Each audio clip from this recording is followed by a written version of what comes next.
just got a note that it's live streaming.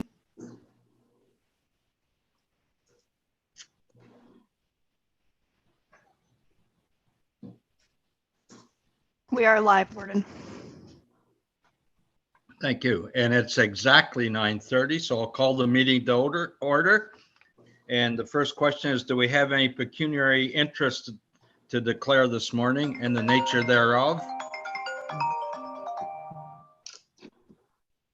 None?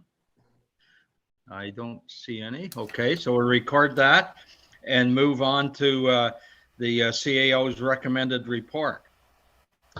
So that's moved by Councillor Smith, seconded by Councillor Vanderwall. Be it resolved that the Office of the Chief Administrative Officer authorization to enter into a lease agreement with the Cataraqui Region Conservation Authority for a joint administrative facility report be received, and further that the Council of the County of Frontenac authorize the Warden and Clerk to enter into a lease agreement with the Cataraqui Region Conservation Authority for a joint administrative facility located at 2069 Battersea Road, Glen Burnie.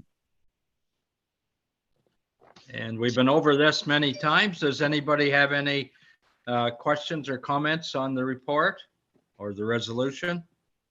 Yeah, yes, Alan, go ahead. Thank you, Warden Doyle. The only question, I just would appreciate a little bit of clarification, and I just hadn't thought enough about it, is section 4.3 of the lease.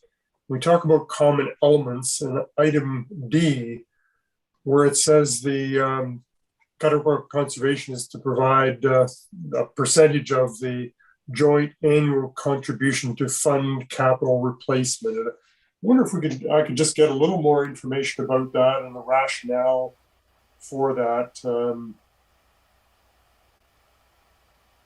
You broke up a little bit, but did you get the question there, Kelly? Yes, I believe I did, Warden.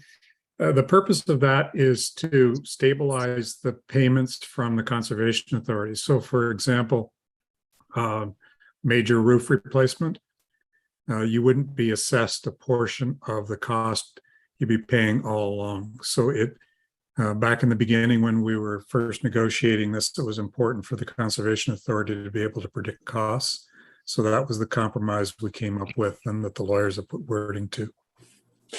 Yeah, maybe I understand it's been vetted by both groups of solicitors, and I'm not particularly upset with it, but just mentally trying to envisage how that's we're repairing the landlord's building or sharing in the cost to repair the landlord's building, and that's where I guess where I'm mentally just trying to work my head around and make sure that I can feel comfortable with it. That's all. Okay, thank you. Anybody else? If there's no other comments or questions, I'll call the vote. All in favor? It looks like it's unanimous, except I lost Deputy Warden Higgins. Yes, I approve. Okay, good. Thank you. So it's approved. Do we have any, the next item is public question period. Brianna, do you see any questions from people in the public? Warden, we have no questions. No questions. Okay, well, I guess we're down to the bylaws. Moved by Councillor Martin, seconded by Councillor McDonald. Resolved that leave be given to the mover to introduce bylaws A and B that have been circulated to all members of County Council, and that bylaws A and B be read a first and second time. Any comments? All in favor? And the third reading? Moved by Councillor Martin, seconded by Councillor McDonald. Resolved that bylaws A and B be read a third time, signed, sealed, and finally passed. Any questions? All in favor? Carried. And Moved by final moved by Councillor Revel, seconded by Councillor Higgs, that the meeting hereby adjourn at 9:34 a.m. all in favor? Carried. Thanks everybody for dialing in. A new record. Yes. It is. Take care. Bye, everyone.